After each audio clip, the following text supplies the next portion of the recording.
Özüңдө жок нерсени бирөөнө чын кылып көрсөтүштөн ойлош керек. Бул жерде айтып аткан нерсе ушул: сенде машина жок, үй жок, сенде жок. Эми субхана сен квартира жайсың, арендага таксовать этип жүрөсүң. Бирөө сураса, бул ким машинасы десе, бул менин машинам, ушуну атайын алдым эле таксовать этип айтпай эле коюп. Эмне себептен? Анткени сенден эки береке качат. Биринчи, жүзүңдөн нур качат, калпычынын негизи жүзүнөн нур болбойт. Адамдар аны жактырбайт, нервный стресс болот ал. Эмне үчүн билесиңер? Анткени калп адамдын денесинде керек болсо, жана ион деген нерсе бар го, ошо энергияны жок кылып салат. Калпычыда мындай керек болсо жан дүйнөсү мындай катып куурап калат.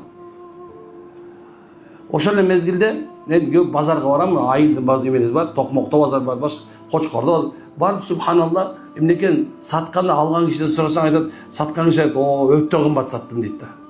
Меники эң алды болду дейт. Анан кийин айылга канча сатса, 500 сомго саткан нерсесин 1000 сомго саттым деп келет да. Уже мындай айтканда бул өзүндө жок нерсе да. Эмне кылды? Ошо менен субханалла адамдарга калп айтты. Ошол эле мезгилде үйлөнөрдүн алдында, күйөөгө тиердин алдында мисалы алса, көпчүлүк эркектер эмнекен өзүндө жок нерсени айтышат. Ошон жок нерсени айтып атып, эртең күндө баарындай реалдуу жашап келгенде экөөнүн ортосунда ажырашуунун 30% буну калпычылардын калпынын себебинен болот. Анткени мага келген өзүм эмен мындай айткан статистика ала турган болсом, ошол сураганда айтат, "Устаз" дейт, "Мен алардын алдында момунча ишим бар" деп айткан, "Момундай үйүм бар" деп айткан, "Момундай отурам" деп айткан.